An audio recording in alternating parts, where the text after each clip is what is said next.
I'm Father John Michael Lavelle.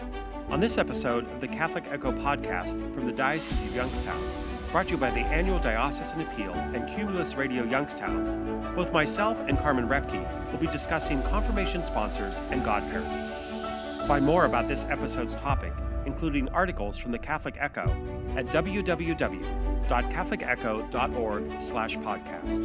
And now the host of the Catholic Echo podcast, Dennis Viviana. Hello and welcome to the Catholic Echo podcast. Today we are looking to answer the question, who can be a godparent and a confirmation sponsor? Joining us to answer those questions is Father John Michael Lavelle, the Vicar for Missionary Discipleship, our Director of Communications, and Pastor of St. Michael Parish in Canfield. Thanks as always for joining us. It's great to be here. Now, the practice of infant baptism dates back to the 2nd century AD. What can you tell us from a historical perspective when the idea of a godparent entered the picture? Well, certainly if we want to look to prior to that, we had obviously adults coming to the faith. We know that baptism existed before a Christian sense of baptism. So it's important to even note that, Christ himself was baptized by John in the Jordan, but he wasn't the first one to be baptized. John was already baptizing. Others were baptizing in this sense of repentance, this sense of turning away from your old life and becoming new in a life of Judaism, to turn away from your Gentile ways. So we know that there were it was adults that were part of that process because it was a conversion process. Mm-hmm. So we really see that once we develop this existence of a Christian faith and this passing on of that Christian faith from generation to generation, that obviously, much like we see happening in most families today, it is the adults who have just had children that want them to become part of that tradition. So that sense of baptism comes into play. One of the great reasons for a godparent is simply that, the fact that we even use the word parent within it. It is one who can serve in the role of a parent. Now, in many ways, in past generations, especially given the mortality rate, the number of mothers who might die in childbirth, this person not only was a spiritual guide, but literally was the person who would take over raising the children. So there was that all-encompassing role of a parent. But nowadays, we really do see that more as that spiritual guide who can be there to support and encourage the parents as well as the child in living out their faith. Now, godparents are traditionally chosen by our parents or guardians. I guess what are some specific requirements that must be met when it comes to selecting a godparent? Well, first of all, they must be practicing a Christian faith. And when I say that, I think many people are under the idea that they all have to be Catholic. And while that certainly would be a hope, we have what is called a Christian witness. So the godparent is the official title given to one who is Catholic. There can certainly be both, one male, one female, to be the godmother and the godfather. But if one of them is actively practicing another Christian denomination, as long as they themselves were baptized and that baptism was a valid one, which means that it used water and the Trinitarian formula, in the name of the Father, Son, and Spirit, then that Christian witness may also serve. But that would be in addition to a godparent. So there has to at least be one who is a Catholic, who is baptized themselves, has celebrated all of the sacraments of initiation, is over the age of 16, is in a valid marriage if they are married, so recognized by the Catholic Church. And the one thing is it cannot be the parent themselves. Mm-hmm. This is an addition. Many times we see it might nowadays be a grandparent, an aunt or an uncle, a close friend, but somebody who is going to be a very good guide in living out their Christian witness. Exactly. It's a responsibility and important to find that person who can have an active role in your life. Absolutely. And I see it now. Many younger couples struggle to find someone who might fit that bill.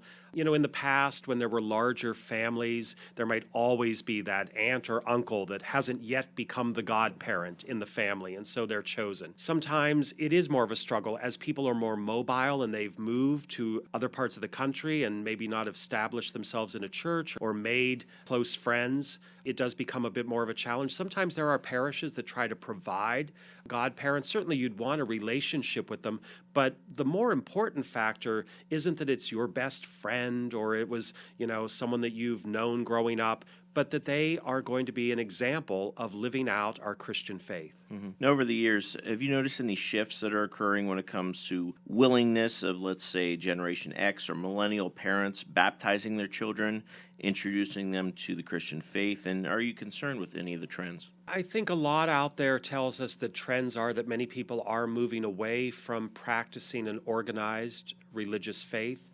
I don't know that the numbers are as stark as they appear. I always remind people that one of the challenges for us, if we look just in our area, isn't necessarily that people are choosing in vast numbers to not practice their faith.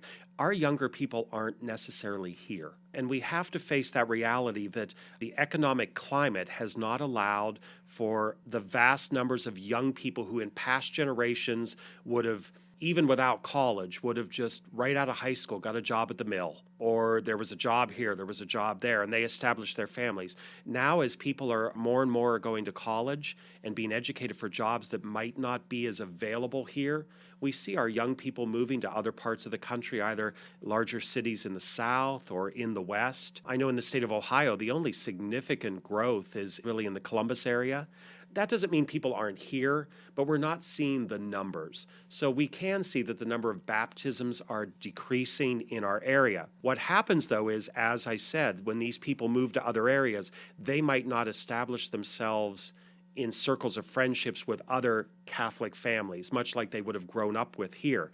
And so it does become more challenging for them to find somebody that they are in close contact with that fits the bill. And we see smaller families. You don't have the 7 or 8 children anymore where there's always going to be an aunt or an uncle that became the godparent. If you are a single child, an only child, or you only had one other relative, another sibling, and maybe that sibling isn't practicing their faith, the pool of those who can become godparents, I would say, is shrinking for some of our families. Now, with all that said, baptism can still be performed at any age, of course. Can you talk a little bit about how the importance of baptism, that sacrament, cleansing a person of original sin? Well, certainly we do see it as the cleansing of original sin, but we also see it as the gateway to the rest of our life as a Christian. It is in baptism that not only is that original sin unfortunately brought upon all of us through Adam and Eve's weakness is washed clean, but it is the gateway for a young child to grow up in the faith, to be able to receive the Eucharist, to be confirmed. It really is the opening to an entire life united with Christ. And so that's why it is so essential. One of the things I do want to point out that as people maybe choose to come to the faith later in life, we recognize baptism across the board, as I mentioned, a Christian witness, as long as they were baptized in their Christian tradition. While we hold the Eucharist to be a certain way in which we observe it, and confirmation is certainly the way in which we recognize the confirming of the Spirit, separate and different from how other denominations who use words like Eucharist or confirmation may use them, we recognize common baptism across a multitude of Christian denominations, again, based on was there water and was it done in the name of the Father, Son, and Spirit. As long as those two criteria are met, that is a valid baptism for us. And if someone chooses to become Catholic, we do not rebaptize them. We acknowledge and recognize that one baptism. And the final thing I wanted to ask you, the ceremony itself, some of the symbolism, the water, the oil, the white garments, what do they represent? So, of course, the water is that newness of life and that cleansing. The chrism that is used is the same chrism that is used at confirmation and is used also when someone is ordained a priest. It is separate from the oil of the catechumen and the oil of the sick, but it is the presence of Christ himself. The white garment is a reminder to bring the dignity of one's life unstained into the kingdom. And then we also gift a person, no matter how old they are, whether it's given to their godparent or they are old enough themselves to hold it, a candle which is lit from the Paschal candle, which is the light of Christ that leads us forward. All right, Father Lavelle, thank you so much for that information. After a short break, we will talk about the sacrament of confirmation and the role of a confirmation sponsor. Stay with us. Much more to come when the Catholic Echo podcast returns. It's time for Patron Saints of the Diocese of Youngstown with your Bishop, David J. Bonner. St. John Neumann emigrated from Bohemia to the U.S., where he became a Redemptorist order priest and Bishop of Philadelphia. He helped build nearly 100 schools in 8 years before his unexpected death in 1860. He is a patron saint of immigrants, sick children, Catholic education, and St. John Neumann Parish in Portage County, with 2 church locations in Mogador and Rootstown. His feast day is January 5th, so happy feast day of St. John Neumann to our friends in South Portage County. St. John Neumann, pray for us.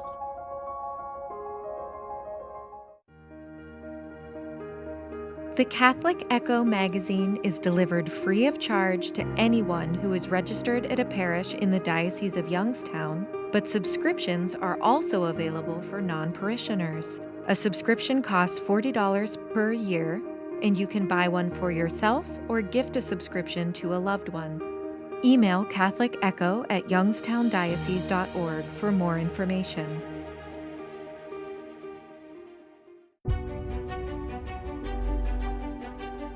And welcome back, Father John Michael Lavelle. To continue the conversation, we're now shifting to the sacrament of confirmation, and who could be a confirmation sponsor.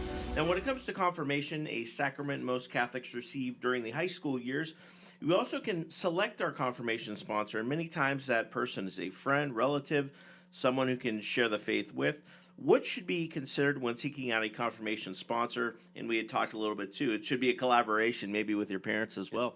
Well, I think oftentimes parents, again, might be telling their children, you need to choose Uncle Joe or Aunt Mary. Ideally, the church has always had a preference, if that could be the word, toward one of the original godparents. Because what confirmation is doing is confirming those gifts of the Spirit that were poured out in baptism. And so it is at an age more of understanding, more of reason. We use the phrase age of reason, especially in receiving the Eucharist, but also in confirmation, that now they are able to cooperate more fully with those gifts. And so ideally, we would like to see it be a godparent. We know, again, that changes for many reasons. If it's not a family member, if it was a friend that was a godparent, maybe through relocation or whatever may have happened, there may have been a distancing, a godparent may have died. We would like it to be someone who, again, can do what a godparent was called on to do, to be an encouragement and a support in sustaining and understanding and growing in the ways of the faith. So, we would hope that it would be someone that really embodied all of those principles and values that we live out.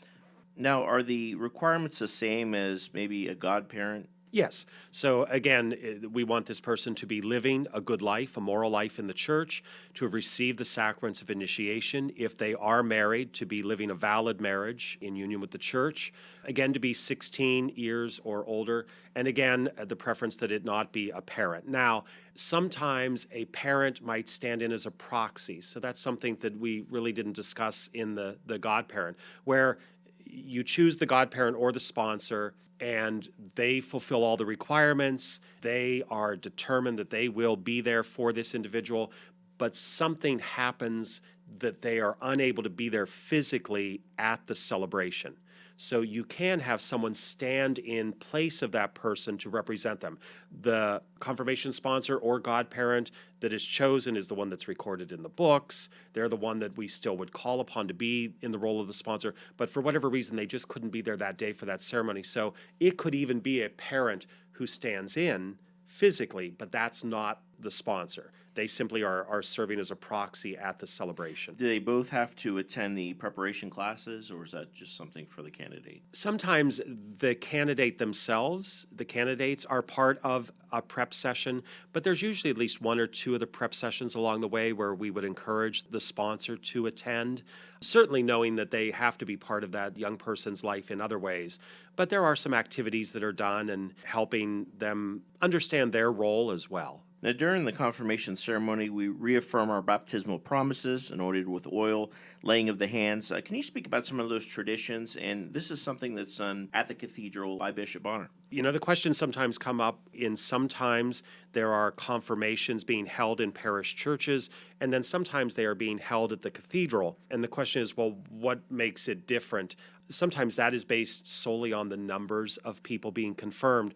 But whether it is in a parish or it's at the cathedral, it is the bishop who is the ordinary minister of confirmation. Unlike baptism, where it could be a deacon, a priest, or a bishop, or Eucharist, it is a priest or the bishop who's been ordained to consecrate the Eucharist and give that gift of the Eucharist to people. Confirmation really is reserved to the bishop. Now, there are circumstances where the bishop will give that ability or give that faculty for that moment to an individual priest, much like the Easter Vigil. When you have people coming into the practice of the faith and they're going to be confirmed, bishop cannot be in 69 parishes on one night. So that is given. When we had COVID, our late Bishop Murray gave the faculty for all pastors to confirm in their parishes because we just were not able to have the numbers that we had. So there are occasions where that faculty is given to a priest, but the bishop is the ordinary minister. And so that is why ideally it would be at the cathedral, but for numbers, sometimes it happens in a parish church. For some teenagers, confirmation might be a call back to the church. Maybe they haven't gone to Mass every week or just a couple times a year. Certainly. Now, in our diocese right now, we are confirming in the 8th grade as the ordinary year, but there may be situations where a parish is smaller and they do their prep every other year, so you have 8th and 9th graders. There are some times where individuals have fallen away, their families have fallen away, they've not been part of a faith formation program, and we do in the diocese require 2 consecutive years of faith formation, whether it's in a Catholic school or a PSR, CCD, youth faith formation, whatever the wording the parish is using.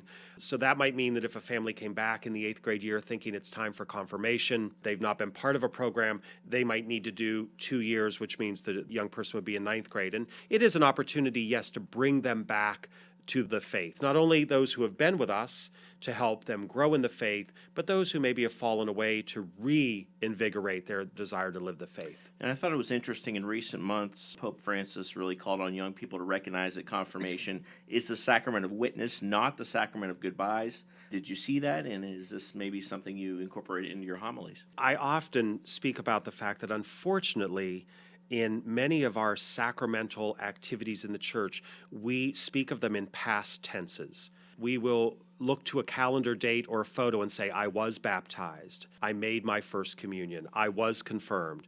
And I remind people, imagine saying, I got married, and your spouse is right there in front of you, and you're acting like it's just a past event. All of that is to be lived in the present.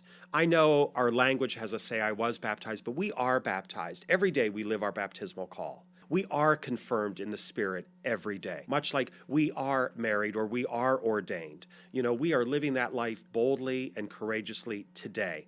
It isn't something that just happens. So our Holy Father is so right. It is not people see them as the end rather than the beginning. Yes, there's work getting to confirmation, but the ceremony is one that now leads you into the future. Just like a couple works very hard on their wedding, but they wake up the next day married, and they need to live that vocation. The same needs to be reinvigorated in our young people with confirmation. Very well put. Is there anywhere that folks can go to find out more information about confirmation or retreats? Should they reach out to their local parish office? The very first place to do that would be your parish office. Speak to the person in charge of faith formation, the DRE or the coordinator of faith formation, person who oversees sacramental prep, and even beyond that, to consult the diocesan website with our Department of Faith Formation here at the diocese. Thank you, Father Lavelle. Coming up on the Catholic Echo podcast, I will have a conversation with Carmen Rebke, the Director of Faith Formation at St. Christine Parish in Youngstown. Much more to come when the Catholic Echo podcast returns. Please join Catholic Charities by helping to support the Warm Hearts for Warm Homes campaign, formerly known as Keep the Kids Warm. The Warm Heart for Warm Homes campaign helps to provide direct utility assistance to families with children, working poor adults, and older adults on fixed incomes. Last year, Catholic Charities agencies impacted thousands of people through utility assistance efforts. Unfortunately, this year the need for heat and utility assistance continues to rise. Catholic Charities is asking for your help to make Warm Hearts for Warm Homes a success by giving to your local parish. Online at www.ccdoy.org or by calling Catholic Charities at 330-744-8451.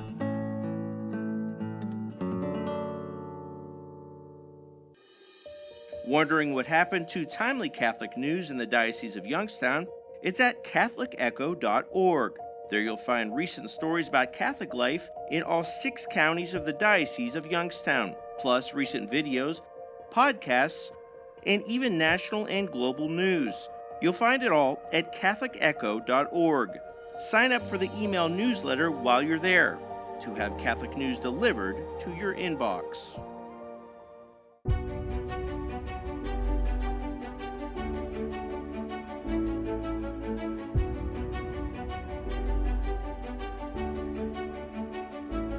Welcome back to the Catholic Echo podcast as we continue our discussion on who could be a confirmation sponsor or godparent. Joining me now is Carmen Rebke. She has spent 25 years in campus ministry and is currently the Director of Faith Formation at St. Christine's Parish and School in Youngstown. Thanks so much for joining us. Great to meet you. Well, thanks for having me. Well, for our listeners who are hearing from you for the first time, what can you tell us about your faith journey and how it's taken you to your current position at St. Christine's? Like many people, I was baptized Catholic, but as is commonly the case, my parents were divorced when I was very young, and my mother assumed she was excommunicated, and so we never did church. Happy story, jump to the end, came into the church at 25, and at the same time, my half-brother completed his sacraments, and my mother is back in the faith. So she was very happy when we came back to the church. Full circle, gotta Full love that. circle. So, and then when I came to Kent, we met Father Jarek at the Newman Center, and I started working there, and haven't really left Youngstown, I guess. I'm a proud Golden Flash myself. Now, I thought Pope Francis really said something pretty powerful during the fall when he said, make sure confirmation is not the last time parishes see young people, and how confirmation is not the sacrament of goodbye. How does that message resonate with you? I think very clearly the current practice in our diocese is that students are confirmed at 8th grade. And since 8th grade is usually leaving either Catholic school or leaving middle school to go on to high school, sometimes confirmation gets confused with graduation. And if we would think about graduation, what its true name is commencement. If we could indicate to young people that when you are leaving 8th grade, you're not leaving formal religious education, but you are commencing. You are beginning to live your life as a disciple of Christ. And it's a struggle because they're just checking off, some of them, the days till, we get confirmation, and then we don't ever have to go to CCD again, you know. But as a parish, as a church, as a community, we have to find ways to entice those young people back because we need their gifts in the church. And how do you think young adults can remain active participants in the Catholic Church? Is it becoming a reader? Is it helping out if you have a parish festival, anything like that? Well, certainly all of those are the traditional ways. I think the parish has to do a little bit of work too, to talk and to listen to young adults. What is it that they need? And I think through our whole formation process, I think we need to put more emphasis on relationship. This is an era of new technology, which of course is very important. If we are not in that arena, we will become irrelevant. But I think people think that watching is the same thing as doing. And we need to really work at developing relationships, developing presence. Obviously, it's wonderful we have technology. If we have people who cannot attend for whatever reason, sometimes faith formation is, in its traditional setup, is just not doable for certain families for a variety of reasons, whether they be health or athletic commitments or whatever. So this technology is a great avenue to help disseminate information. Mm-hmm. But Christ isn't information. Mm-hmm. Christ is a person, and with persons we need to make relationship. It's that whole disconnecting sometimes from technology, going on a retreat, how things used to be before the internet took over, right? Exactly. You need those moments. Exactly. And chorus time. We fill our lives with so many things that we forget that we need to stop and just allow God to speak to us. And if we can teach young people how to take time away, whether it be on a retreat or even in daily prayer, we do them a great service, I think. Great things like the Hallow app, things like that are great for young people. I'm a Hallow app addict, so yes, I highly recommend it. What are some other resources you recommend for students? This is going to sound old-fashioned, but the Catechism is a really great resource. And now Ascension Press and some others have really done a lot to make it accessible to the average lay Catholic. You don't have to have a degree in theology to encounter the Catechism. There are many great folks out there doing, again, the electronic thing. Father Mike Schmitz is really popular among young folks. For those who are a little bit more intellectually inclined, Bishop Barron has a lot going on with Word on Fire. I'm sure there are others. I have a limited time for consumption myself, but those are two sources that I really enjoy. It's not even that I don't know the stuff, but they just say it so well that you go, oh, yeah, that's what that's about. I would say YouTube's definitely my favorite platform for consumption there. Now, our parents select our godparents, but how should young adults go about selecting the right confirmation sponsor? I would say, first of all, that if we're talking young adults who are coming to the church a little bit later than the normal pattern, I definitely think the OCIA director, the people who assist their directors, or whoever's in charge, I guess, obviously confirmation is not necessarily an OCIA responsibility, but whoever is in charge of those who are coming later really should work to connect the young person to the parish. Sometimes it takes a while. It's not like, the student shows up and you say, or the young person shows up and you go, oh yeah, I have this confirmation sponsor for you. Obviously you want to think about what the student or person, my background is with students, but the young adults, what they are interested in, where are their avenues of connection. Some of them are less obvious, but you take time to get to know the candidate and then connect them in the parish. Sometimes people will have somebody they want to sponsor them, but they're not in the same locale.